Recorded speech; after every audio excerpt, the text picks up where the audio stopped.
trouve que c'est mieux qu'ils disent pas bonjour. C'est vrai qu'on a la paix, quoi.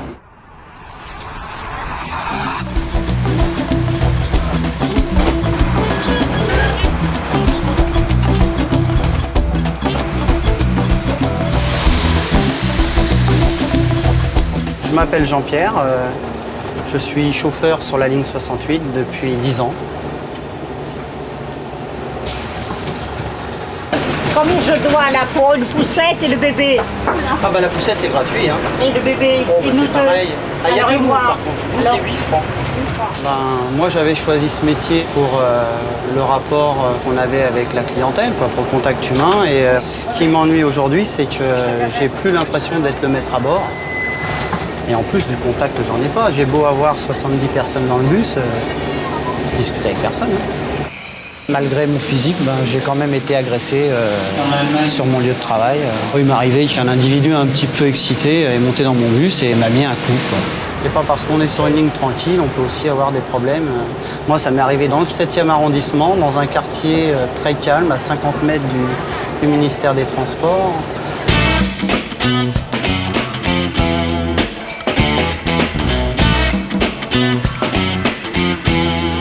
Quand je viens faire du sport, ça me permet de prendre un petit peu confiance en moi, de me dire que ça peut servir, ça peut impressionner. C'est après. Une fois que tout est remis dans l'ordre, qu'on est passé par le commissariat, qu'il y a eu la plainte, c'est après quand on pense à tout ça, on se demande ce qui nous est arrivé.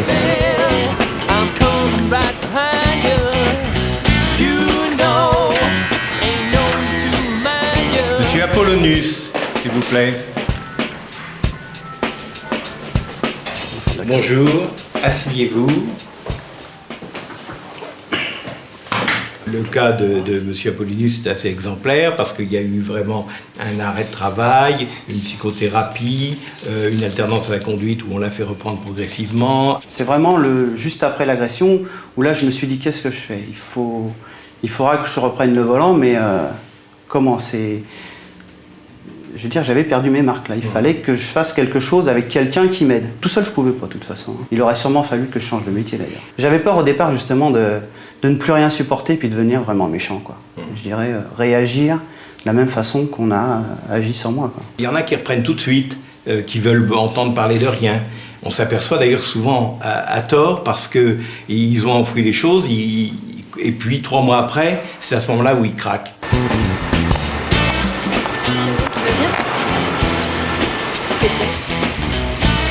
Toujours porté ? Non, toujours pas. Mais voilà, c'était mon bus, 58, juste à mon agression, quoi. J'étais là-dessus. Un piéton à Montparnasse, bon, les gens ne font pas trop attention au feu, tout le monde traverse n'importe comment. Et donc j'ai traversé au feu vert, j'ai klaxonné pour prévenir, et tout le monde était remonté sur le trottoir. Et lui, ça lui a pas plu, il m'a rattrapé à l'arrêt, il est monté et puis il m'a tapé dessus. Personne n'a bougé. Je suis restée enfermée chez moi pendant pratiquement un mois. Je voulais plus sortir, je voulais plus voir personne. On m'a mis dans un bureau à l'écart. Puis j'ai commencé à m'acclimater petit à petit, quoi, avec l'entreprise. Ça fait plus de 6 mois que j'ai pas conduit et puis j'avoue que ça me manque.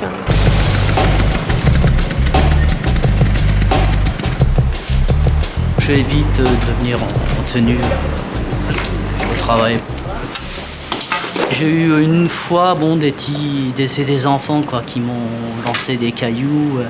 C'est pas moi qui visais, c'était la tenue. Bon alors maintenant la tenue on la laisse au placard et ça évite certains petits problèmes.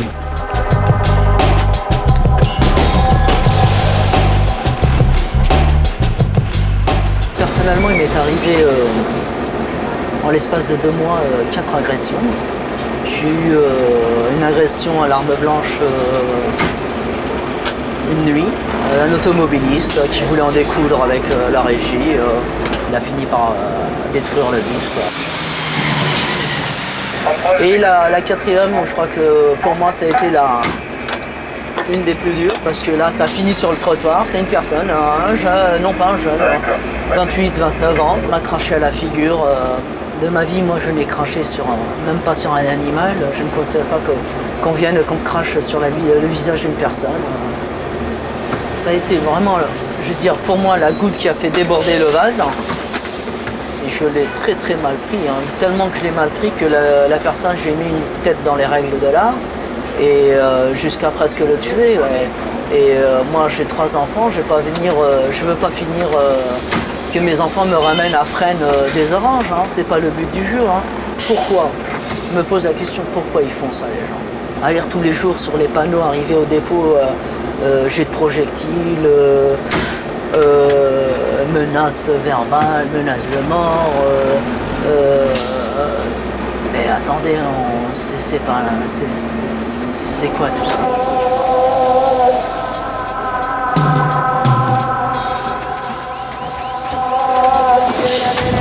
Montez à l'arrière, montez par l'arrière. Vous n'allez pas m'embêter, vous n'allez pas... Comment? Vous n'allez pas me faire de mal, là? Pourquoi vous voulez que je vous fasse du mal, madame? On n'est pas des monstres, hein? Attendez. 2 secondes.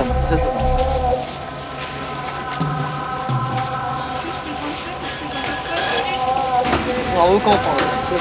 Comment? Plus là, j'ai fait un retour de couche, là, j'ai un petit... C'est pas grave, c'est pas... Asseyez-vous, là.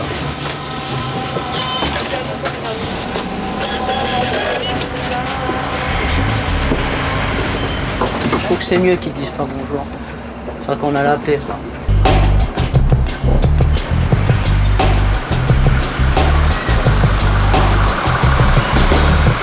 Alors là, c'est le genre de déprédation quotidienne qu'on a pratiquement tout le temps.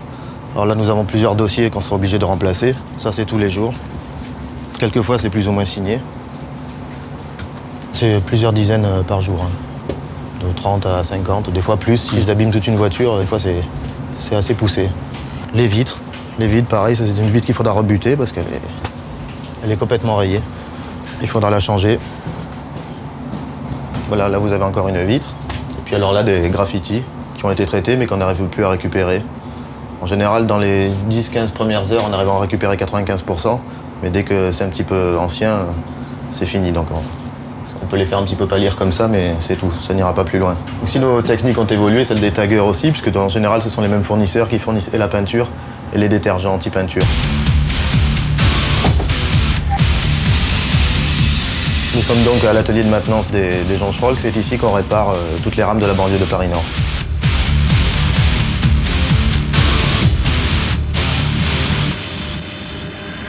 Alors moi je suis réhausseur, c'est-à-dire qu'on déshabille les banquettes et on les rhabille avec une housse nouvelle que ma collègue fait à sa machine là-bas. Souvent il y a la lacération, bon il y a le graffiti, vous avez des banquettes brûlées aussi, de temps en temps ça arrive, qui sont brûlées, donc il faut changer non seulement la housse, mais il faut changer aussi la mousse. C'est-à-dire qu'il faut refaire la banquette à neuf complètement. C'est la casse quoi. Les gens, ils se rendent pas compte, à part s'ils montent dans une rame qui est lacérée et esquintée, mais comme les trains sont entretenus assez régulièrement, donc ils se rendent pas compte de la casse réelle qu'il peut y avoir dans une rame. Ça, c'est pas évident pour les gens de le savoir. Bon, on le refait et 8 jours après, c'est la même chose, quoi. Le boulot continu, perpétuel. Les dégradations représentent aujourd'hui des sommes très importantes, presque 75 millions de francs par an, mais pour l'imager, je dirais que ça représente 200 000 francs tous les jours qui disparaissent, puisque nous essayons tous les jours de réparer l'ensemble de ces dégâts. Sur les 10 dernières années, ça a pratiquement doublé. Ça a doublé, mais ça aurait pris des proportions plus importantes si, par exemple, on avait voulu maintenir des rideaux. Les rideaux, on y mettait le feu. Nous les avons enlevés dans la totalité des trains de l'Île-de-France. Il n'y a pas non plus de porte-bagages, parce que les porte-bagages servaient à se suspendre et éventuellement à casser les vitres. Nous avons également renforcé tous les châssis. Et donc, vous avez ici un des trains les plus récents que nous ayons actuellement sur l'Île-de-France, qui a bénéficié de tous ces aménagements qui ont pour objet de limiter les conséquences des dégradations.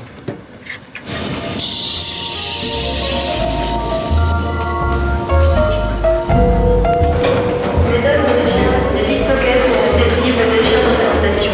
Veillez à vos effets personnels. Je répète, des pickpockets sont susceptibles d'agir dans cette station. Veillez à vos effets personnels. Moi, je déteste ces couloirs déserts. Vraiment, je ne peux pas être à l'aise puisque l'agression m'est arrivée, j'étais toute seule, personne pour me porter secours. Je suis restée là, deux jeunes qui qui ont voulu me voler mon sac, qui m'ont volé mon sac d'abord. Ils ont très bien réussi. Un coup violent. Vraiment, je garde toute cette violence encore en moi. Je l'ai emmagasiné et le coup, je le ressens tout le temps. On n'a pas l'impression que ces couloirs offrent beaucoup de sécurité.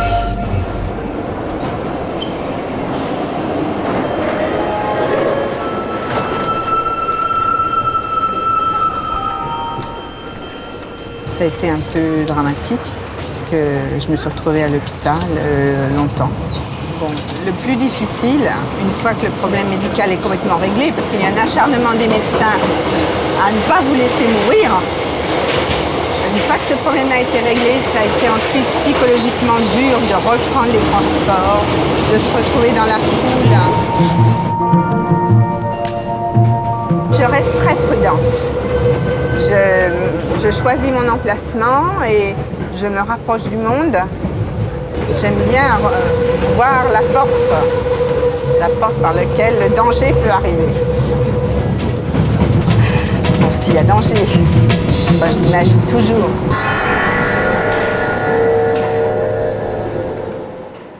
On ne vous sent pas encore en complète sécurité dans les transports en commun? Non, j'ai besoin de me rassurer en permanence. Je les aborde pas avec enthousiasme, sinon aux heures de pointe, paradoxalement. C'est ce qui vous a le plus marqué? C'est qu'il n'y ait eu personne pour vous aider à ce moment-là? Il y a bien quelques personnes qui sont passées, mais m'ont ignoré. Et je pense que c'est cette appréhension que je continue à traîner derrière moi. Ça vous a choqué? Ah oui, beaucoup. Je crie encore à l'injustice.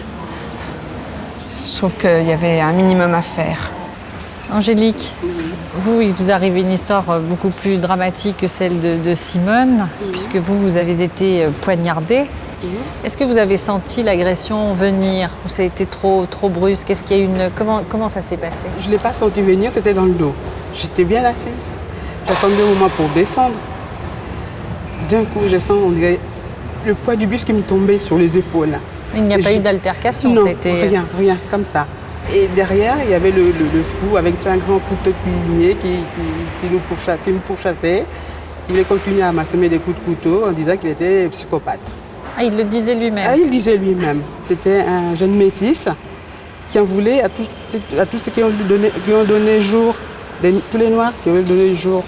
Ce n'est pas un acte raciste, mais presque. Voilà. C'est-à-dire qu'il était dans le malaise de ses origines. Voilà, exactement. Vous aviez imaginé que ça pouvait vous arriver, ça? Ah non, jamais. Surtout que ces jours-là, j'allais à Gare de Lyon pour m'acheter des billets pour partir en vacances. Oui. Et il y a ma petite fille qui m'attendait en plus. J'étais à l'état second, même quand on m'a amené à l'hôpital, quand je me suis retrouvée à l'hôpital, je me dis, qu'est-ce qui m'arrive? Mais je vais me réveiller. Vous aviez déjà, vous, été agressée? Non, jamais. C'était la première fois? Vous ne l'aviez jamais aussi imaginé? Vous étiez plutôt inquiète dans les transports en commun ou très Non, j'avais aucune raison d'être inquiète. Et... En fait, c'est que ça a dégénéré puisqu'ils ont voulu prendre le sac à main. Ça n'a même pas eu le temps de dégénérer puisqu'on s'est croisés, ils m'ont contournée, ils ont fait le croche-pied dans les règles. Et je suis tombée effectivement sur une borne. Vous êtes mal tombée. Et les conséquences ont été importantes, oui. On peut dire que je suis mal tombée. Vraiment, ils voulaient mon sac, c'est tout. Ça, vous l'avez compris depuis, en y réfléchissant, ou au départ, vous leur en avez voulu à eux? Au départ, je ne me suis posé aucune question parce qu'on m'a mis en service de réanimation. Et je pensais qu'en sortant de l'hôpital, 31 jours après, le problème était réglé. Et justement, au-delà de la maladie, au-delà du problème physique, il y a tout cet aspect psychologique qui vient se greffer. Et qui est, à mon avis, plus difficile à dominer que l'autre. Alors l'une et l'autre, vous avez été prise en charge en psychothérapie? L'assistante sociale m'a donné les coordonnées de l'aide aux victimes. Et j'ai suivi, je suis encore une thérapie... Qui était nécessaire pour dépasser ces appréhensions? Qui a été absolument indispensable, parce que le thérapeute m'a expliqué qu'il y avait, au-delà de cette agression, ça avait fait sauter le couvercle de la marmite, parce que j'avais une enfance et un père violent aussi.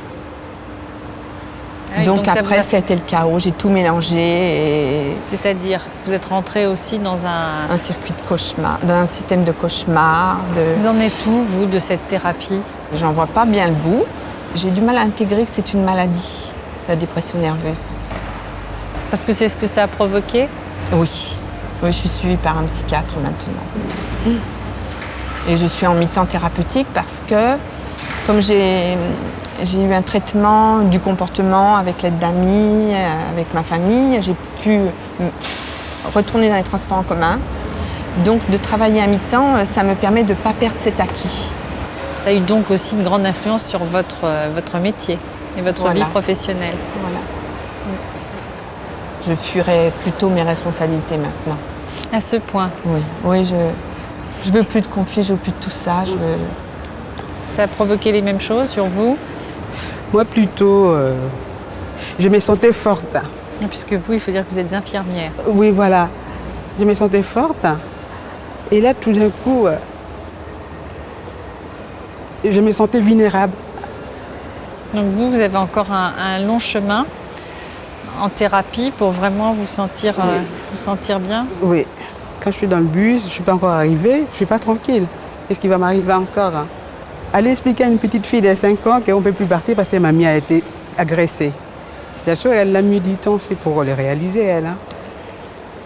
Jusqu'à même au point de ne pas vouloir aller avec mamie parce qu'on va les agresser, on va nous agresser tous les deux.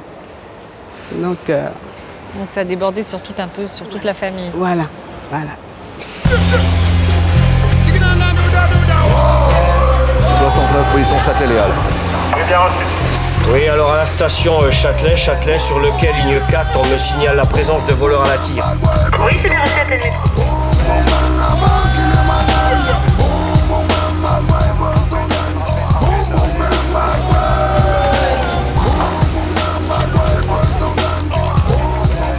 Je suis chef de patrouille, donc on patrouille en général en tenue par 5.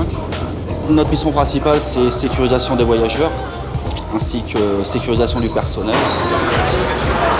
Quand ils ont un problème, ils sont bien contents de me trouver. Et tant qu'ils n'ont pas de problème, bon, ils sont un peu contre. Mais bon, en général, je dirais que les 3 quarts des gens, surtout maintenant, surtout à l'époque où on vit, nous perçoivent quand même assez bien.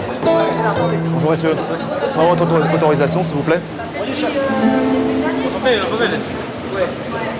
Eux, apparemment, donc, ils sont autorisés, ils ont leur badge, ils ont le papier de la RATP qui prouve qu'ils peuvent jouer dans le métro.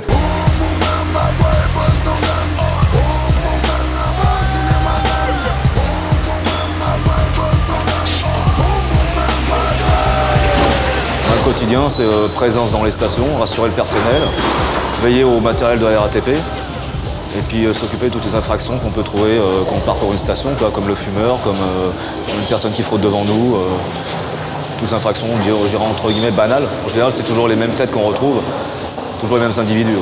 Quand ils arrivent en bande, par exemple, là, c'est un peu folklorique. C'est surtout qu'en fait, ils embêtent surtout les gens, les voyageurs ou le personnel RATP. Donc c'est pour ça qu'on interviendra. Nous encore, ils nous cherchent pas trop, ils nous évitent. Par rapport au transport en commun en général, est-ce que vous pensez que vous êtes suffisamment protégés? Est-ce que c'est par la répression vraiment qu'on peut solutionner le problème? Justement, alors. Parce que donc ça ne sert à rien. Ils n'ont quand même pas une connotation très... Enfin, ils renvoient pas une image positive avec leurs armes, leur démarche. Oh bah ça dissuade quand même. Moi je sais qu'il est bon quand je suis dans une voiture où je vois les jeunes qu'on a recrutés là pour la sécurité. C'est le moment où je me sens un peu rassurée et je peux sortir mon journal. Jusqu'à ce qu'ils descendent. S'ils descendent à ma station, bon, je finis mon journal. C'est à ce moment-là que vous êtes bien. Voilà. Et pourtant, on sent que vous êtes quelqu'un de plutôt confiant. Depuis mon agression, ma confiance, oui. Il est à plat. On peut dire, bon, c'était ces jours-là, peut-être c'était la faute, t'as pas de chance, mais pourquoi moi? Aujourd'hui, vous avez quel regard autour de vous et sur les jeunes en particulier? Moi, je dis que c'est pas simple d'être jeune maintenant. Parce que y a quand même ce fichu fléau, le chômage. Mais vous pensez que l'agressivité, les agressions proviennent des problèmes de chômage? En ce qui vous concerne, vous, parce que c'est un vol de sac à main. Bien sûr, mais c'est pas pour autant qu'il faut voler les sacs à main pour survivre. Parce que moi, j'appartiens à une génération où il n'y avait pas de logement quand on s'est marié, on n'avait pas le confort, la télé et tout. Et puis, on s'est fait quand même notre vie, on a été heureux et on n'a pas piqué les sacs à main des gens pour se faire de l'argent. Vous avez été confronté à eux ou pas? Celui qui avait mon sac s'est sauvé très très vite. Et celui qui n'avait pas mon sac, donc qui craignait plus rien, m'a aidé à me relever. Et je l'ai vu disparaître seulement au bout de 2-3 minutes. Oui, parce qu'il n'était pas venu pour vous agresser. Enfin... Oui, mais déjà, prendre le sac, c'est m'embarquer une partie de mes souvenirs. Ils n'ont même pas eu la correction de le jeter sur une poubelle, de le mettre sur une poubelle. Enfin, c'est rare que des agresseurs vous relèvent aussi. C'est pour ça. Vous êtes mitigé quand même par rapport à ces deux jeunes, au ressentiment que vous avez. Oui, puis parce qu'aussi, je me dis que je voudrais pas être jeune maintenant à vivre sur le béton des grandes cités. Et puis voilà. Hein. Moi, j'ai eu une autre enfance. Ah. Bon, ben la journée commence. Ça va se passer tranquillement. Ah ouais, ça, il faut régler ça parce que c'est très important. Voir les filles, les jolies dames dans l'autobus, ça aussi, ça fait partie du métier. L'attention diffusée, la mobilité du regard, même dans l'autobus, je pense que c'est utile.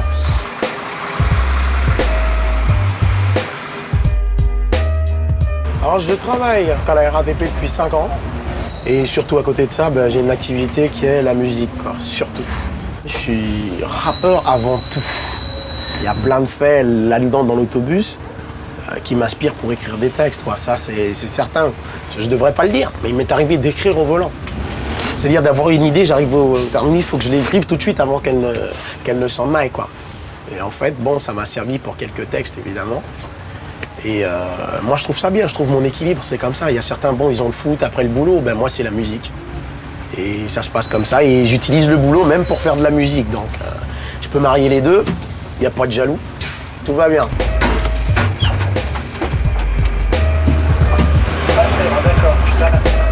Un jour, je commençais mon service.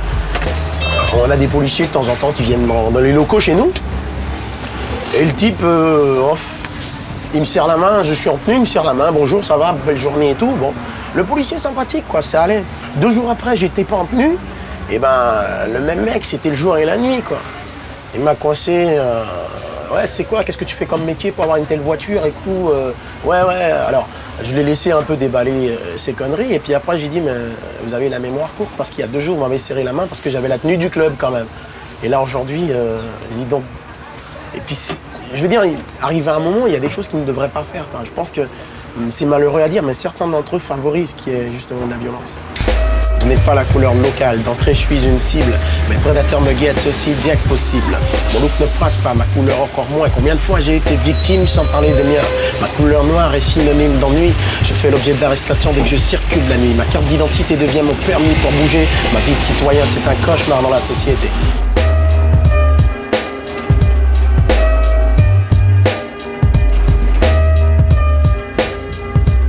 Ça y est, c'est ok, donc maintenant on y va. Oh là, ça se passe, là, je kiffe. J'aime bien, c'est mon petit fief tranquillement. C'est une bonne initiative de la part, je crois que les RATP d'avoir pris un truc comme ça, quoi. Je pense que, je veux dire, avec les tensions qui règnent, c'est pas mal d'avoir quand même le côté partenariat qui fait qu'on peut réaliser pas mal de choses. Et y compris, bon, tout ce qui est musique. Ça va bien, ça va bien, tranquille, ça se passe. Dès que je vois des uniformes, je sais pas, ça me dérange déjà. Dès que je vois les uniformes en vert, ça me dérange. Normalement, moi j'ai l'uniforme, tu devrais déjà commencer par ne pas m'aimer. Maintenant, je peux comprendre la vision que tu as des uniformes, parce que moi j'avais la même chose. Je suis pas né avec un volant dans les mains, j'étais le premier à frauder dans les autobus, et j'étais le premier à insulter les contrôleurs. Maintenant, j'y bosse, je vois ça autrement parce que j'ai grandi. Maintenant, peut-être dans 20 ans, quand tu vas avoir des gamins, tu penseras peut-être pas de la même façon. Maintenant, je vais pas venir non plus te dire qu'il faut les aimer ou autre. Tu vas avoir ton opinion, ça se défend. Mais si tu tiens seulement, moi je sais pas, quand on tient le langage de dire j'aime pas un uniforme, derrière l'uniforme, il y a un mec, tu vois, il a les mêmes besoins que toi. Le seul truc, c'est qu'il exerce une fonction. C'est sûr qu'il y a des connards partout, quoi, tu vois. Que ce soit chez les flics, que ce soit à la RATP, partout, tu vois. Il faut tout pour faire un monde, même les cons. Dommage. Parce que nous aussi, dans notre boulot, on pourrait dire que toute la jeunesse, c'est des cons. Toute la journée, on se fait emmerder par des gens dans les autobus. Ouais. Tout est relatif, quoi. Ouais, voilà. On a des collègues, eux, ils sont excédés. Un mec qui se lève tous les matins, venir travailler, il se prend des pavés dans la gueule, il se fait cracher dessus. Donc, bon, arrivé à un moment, il est obligé de réagir. Moi, personnellement, je me vois pas être un volant d'un autobus, un mec me crache dessus et je fais rien. Franchement, il faudrait que je sois cul-de-jatte pour que je réagisse pas, tu vois. Ouais. Donc, bon, maintenant, faut voir. Maintenant, ça vous donne une autre vision de certains mecs de la RATP, je dis bien certains. Ouais, voilà, et moi, ça me donne une vision de certains jeunes, parce que vous n'êtes pas tous évidents non plus.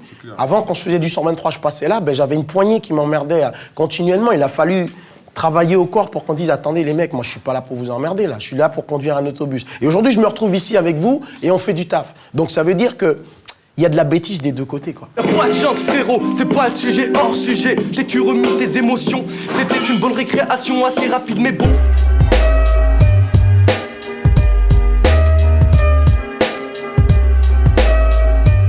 Je comprends autant le mec de la cité vu que j'y viens, et puis je comprends autant le mec de la RATP aussi, quand même. La violence, elle est là, donc maintenant, faut trouver, je dirais, quelque chose pour, je dirais pas trouver une solution, mais améliorer les relations qui ferait que ça s'enraye un peu, quoi. D'où la nécessité je veux dire, d'avoir un dialogue avec tout le monde, à commencer par les jeunes, et puis beaucoup des adultes aussi, parce que j'ai l'impression qu'ils sont dépassés par les événements, quoi. J'ai l'impression qu'eux, ils n'ont pas trop le temps d'écouter la jeune génération. Et j'ai autant d'adultes, je dirais, aussi mal polis, voire même plus, que les jeunes. Donc, je pense que c'est tout le monde qu'il faudrait éduquer. Pour ne rien manquer sur ma chaîne Ina Mireille Dumas, abonnez-vous et activez la cloche.